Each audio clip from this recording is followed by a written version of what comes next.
एक सफाई करने वाली महिला जब सफाई कर रही थी तो उसका हाथ कांप गया और उसने गलती से मालिक के घर का एक प्राचीन चाय का बर्तन तोड़ दिया। उसे लगा कि यह चीनी मिट्टी का बर्तन ज्यादा महंगा नहीं होगा, लेकिन जब उसने सफाई कंपनी में जाकर माफी मांगी तो मैनेजर ने उसे एक अच्छी और एक बुरी खबर दी। अच्छी खबर यह थी कि मालिक विदेश यात्रा पर जा चुके हैं और 6 महीने बाद ही लौटेंगे, और बुरी खबर यह थी कि उसने जो प्राचीन चाय का बर्तन तोड़ा था वह चीन के तांग राजवंश के समय का था और उसकी कीमत बहुत ज्यादा थी। यहाँ तक कि अगर वह अपनी 8 पीढ़ियों को भी बेच दे तो भी वह इसकी भरपाई नहीं कर सकती। ये सुनकर लौरा को लगा जैसे आसमान टूट पड़ा हो और उसने मेज पर रखी कमरे की चाबी को देखा तो उसके मन में एक बुरा विचार आया। उसने देखा कि उसने विला के सभी दरवाजे खोल दिए और फिर मालिक के बड़े बिस्तर पर आराम से लेट गई। उसने अलमारी में रखे महंगे कपड़ों को देखा और फिर आईने में अपने गरीब और बदहाल रूप को देखा। इसलिए उसने बिना कुछ कहे उन शानदार कपड़ों को पहन लिया और फिर अपने पुराने कपड़ों को जला दिया और खुद को घर की मालकिन बना लिया। लौरा ने सोचा कि वैसे भी वह भरपाई नहीं कर सकती तो क्यों न इस समय का फायदा उठाकर अमीरों की जिंदगी का आनंद लिया जाए।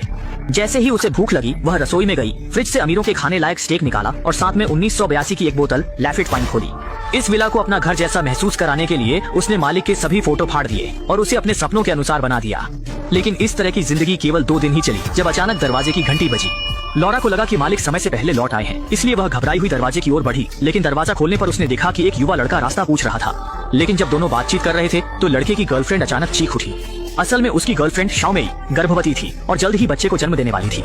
मजबूरी में लौरा ने दोनों को घर के अंदर बुला लिया। स्थिति को देखते हुए लौरा ने हाथ पांव मारकर उसकी डिलीवरी करवाई। सौभाग्य से पेट में बच्चा सुरक्षित पैदा हुआ। अपने हाथों में इस नन्हे बच्चे को देखकर लौरा की भावनाएं शांत नहीं हो सकी। इस तरह की घटना का पहली बार अनुभव करने वाली वह अपने मन में एक अलग भावना महसूस कर रही थी जो घर का एहसास था। 50 की उम्र पार कर चुकी लौरा के कोई बच्चे नहीं थे और अब अचानक आए इस जोड़े ने उसकी अकेली और उदास आत्मा को राहत दी। ये सोचकर उसने इस रिश्ते को भी अपना बनाने का फैसला किया।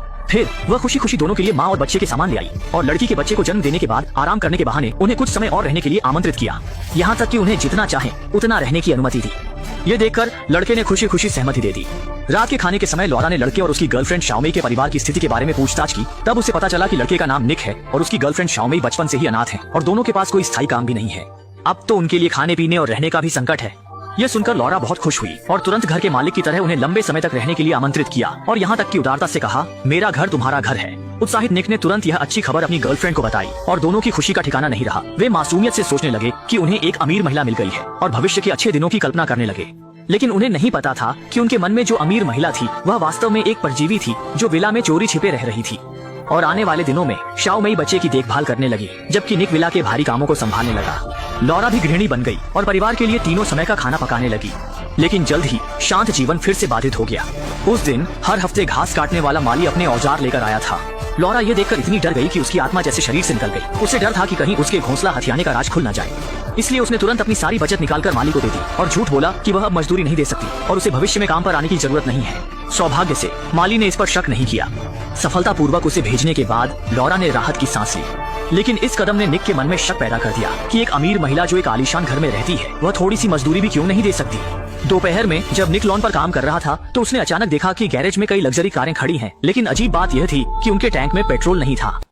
हालांकि लौरा ने पहले ही अपनी सारी जमा पूंजी माली को दे दी थी। इस समय उसके पास एक भी पैसा नहीं बचा था। इतना ही नहीं, जल्द ही कई समस्याएं उसके सामने आने लगी। घर में अचानक कई लोगों के आ जाने से फ्रिज में रखा खाना लगभग खत्म हो चुका था और गैस चूल्हे की गैस भी खत्म होने वाली थी। यहाँ तक कि डायपर भी खत्म हो चुके थे। लौरा की आंखों में झलकती चिंता को देखकर निक के मन में पहले से ही जवाब था। स्थिति यहाँ तक पहुँच गई थी कि लौरा के पास अब कुछ छुपाने की जरूरत नहीं थी। उसने तुरंत स्वीकार कर लिया कि वह सिर्फ एक आया है। लेकिन निक को यह जानकर कोई फर्क नहीं पड़ा और उसने यहाँ से जाने का इरादा नहीं किया, बल्कि लौरा के साथ योजना बनाने का निर्णय लिया। उन्होंने घर के अंदर की सभी कीमती चीजें बेच दी और परजीवी की तरह यहाँ रहना जारी रखा। हालांकि जब वे खुशी के पलों में डूबे हुए थे, एक अप्रत्याशित घटना ने मौजूदा शांति को तोड़ दिया। नवजात शिशु अचानक बीमार होकर मर गया और मां के रूप में शाओमेई को बहुत दुख हुआ। हालांकि वह इस बच्चे को छोड़ना नहीं चाहती थी, लेकिन तत्काल काम यही था कि शव को दफनाया जाए। असल में अभी अभी सफाई कंपनी के मैनेजर का फोन आया था जिसमें उन्होंने विला की सफाई का निरीक्षण करने की बात कही थी। खुलासा होने के डर से परिवार के लोग जल्दी जल्दी घर की सफाई करने लगे ताकि घर के अंदर की सफाई सुनिश्चित की जा सके। जल्द ही मैनेजर विला के दरवाजे पर पहुंच गया। ये स्थिति देखकर लौरा तुरंत दौड़ती हुई नीचे स्वागत करने चली गई। हालांकि लौरा ने सब कुछ बेहतरीन तरीके से किया, लेकिन मैनेजर के घर में कदम रखते ही उसे कुछ गड़बड़ महसूस हुई। दीवार पर टंगी विश्व प्रसिद्ध पेंटिंग अचानक गायब हो गई थी और लौरा ने पागल बनने का नाटक किया, यह कहते हुए कि जब वह यहाँ आई थी तब उसने इसे नहीं देखा था। जैसे जैसे मैनेजर ने और गहराई से निरीक्षण किया, उसने पाया कि घर के अंदर कई फर्नीचर गायब थे। लौरा ने झूठ बोलकर कहा कि उन्हें मरम्मत के लिए ले जाया गया है। मैनेजर ने इस पर शक नहीं किया क्योंकि लौरा पहले से ही सफाई कंपनी की एक मेहनती कर्मचारी थी जो हमेशा मेहनत से काम करती थी और वह नहीं मानता था कि वह कोई गैरकानूनी काम करेगी। मैनेजर को सफलतापूर्वक विदा करने के बाद परिवार ने भविष्य के अच्छे जीवन का जश्न मनाया। हालांकि बच्चे को खोने के बाद शाओ मेई की भावनाएं और अधिक चरम हो गईं। इस दिन वह अकेले ही सड़क पर आई। स्कूल के गेट पर भीड़-भाड़ वाले बच्चों को देखते हुए उसकी मातृत्व की भावना तुरंत जाग उठी। इसलिए उसने बच्चों की देखभाल करने का काम ले लिया। फिर उसने महिला मालिक के काम पर जाने का फायदा उठाकर बच्चे को चुपके से भव्य बगीचे में ले आई। परिवार इस पर बहुत खुश हुआ और वे फिर से 4 लोगों के परिवार के जीवन में लौट आए। और लॉरा ने चारों की तस्वीर को घर के मालिक के फोटो फ्रेम में डाल दिया और परिवार विला के संसाधनों पर निर्भर होकर शानदार जीवन जीने लगा। जब भी पैसे खत्म हो जाते, निक विला की कीमती वस्तुएं लेकर पॉन शॉप में बेच देता। पैसा मिलते ही तीनों फिर से ऐशो आराम और रंगीन जिंदगी जीने लगे। हालांकि इस दिन एक बूढ़े व्यक्ति की यात्रा ने उनके शांत जीवन को तोड़ दिया। बूढ़ा व्यक्ति असल में घर के मालिक का चाचा था, लेकिन जब उसने अपने भतीजे के घर में इतने सारे लोगों को देखा और निक की आंखों में झलकती चिंता को देखा तो उसने तुरंत महसूस किया कि कुछ गड़बड़ है। उसने कहा कि वह पुलिस को फोन करने जा रहा है। यह स्थिति देखकर निक तुरंत पागल हो गया। वह अब तक के अपने परफेक्ट जीवन को छोड़ना नहीं चाहता था। इसलिए अगले ही पल देखते ही देखते बूढ़ा व्यक्ति अभी तक पूरी तरह से मरा नहीं था। सोचते हुए कि जड़ से खत्म करना जरूरी है, निक ने तुरंत उसे खींचकर स्विमिंग पूल में डाल दिया जब तक कि वह पूरी तरह से डूब नहीं गया। लेकिन यह सब करने के बाद निक तुरंत पछताने लगा। लॉरा ने यह देखकर तुरंत उसे सांत्वना दी, ये कहते हुए कि निक ने कुछ गलत नहीं किया, ये सब उनके साझा घर की रक्षा के लिए था। फिर तीनों ने मिलकर शव को संभालना शुरू किया। निक ने तुरंत बूढ़े व्यक्ति की कार को दूसरे शहर में ले जाकर पार्क किया और फिर रात के अंधेरे में शव को जंगल में दफना दिया। उन्होंने सब कुछ इतनी सफाई से किया कि किसी को उन पर शक नहीं हुआ। परिवार फिर से अपने मूल सुखी जीवन में लौट आया। हालांकि खुशी के पल हमेशा अल्पकालिक होते हैं। घर के मालिक के लौटने का दिन धीरे धीरे नजदीक आ रहा था और लॉरा चिंतित होने लगी। आखिरकार इस दिन मैनेजर का फोन आया जिसमें कहा गया कि घर का मालिक कल यात्रा समाप्त करके घर लौट रहा है। पूरी तरह से घबरा गई। मौजूदा जीवन को बनाए रखने के लिए उसने निक से संपर्क किया, ये उम्मीद करते हुए कि वे मकान मालिक के पूरे परिवार को खत्म कर देंगे। इस तरह वे इस विला पर पूरी तरह कब्जा कर सकते थे। लेकिन निक ने यह सुनकर सोचा कि लॉरा पागल हो गई है, क्योंकि ऐसा करने से पुलिस जरूर आएगी और तब उन्हें जेल में सड़ना पड़ेगा। वह किसी भी हालत में अब और किसी की जान लेना नहीं चाहता था। निक ने कहा कि वे मकान मालिक के आने से पहले सामान लेकर भाग सकते हैं, लेकिन लॉरा इस जीवन में इतनी डूबी हुई थी कि वह बाहर नहीं निकल पा रही थी। कोई चारा न देखकर निक ने अपनी गर्लफ्रेंड से सलाह ली। छोटी में भी निक की राय से सहमत थी कि अब और निजी स्वार्थ के कारण निर्दोषों की हत्या नहीं होनी चाहिए। अगले दिन निक ने फिर से लॉरा से संपर्क किया और उसे बताया कि वह उसके प्लान से बिल्कुल सहमत नहीं है। जब तीनों एकमत नहीं हो सके तो लॉरा को भी झुकना पड़ा और उसने निक की राय से सहमति जताई। अगले दिन सुबह वे सामान लेकर दूर चले जाएंगे, लेकिन शर्त यह थी कि जाने से पहले तीनों को एक विदाई भोजन करना होगा।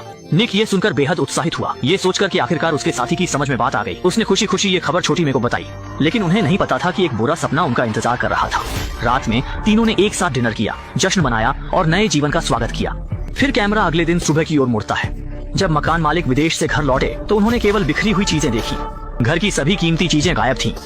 बच्चे के पालने में एक भूखा बच्चा था और जमीन पर 3 जहर से मरे हुए शव थे। पिछवाड़े में एक बच्चे की लाश दफनाई गई थी। असल में लॉरा इस भव्य जीवन में पूरी तरह से खो गई थी।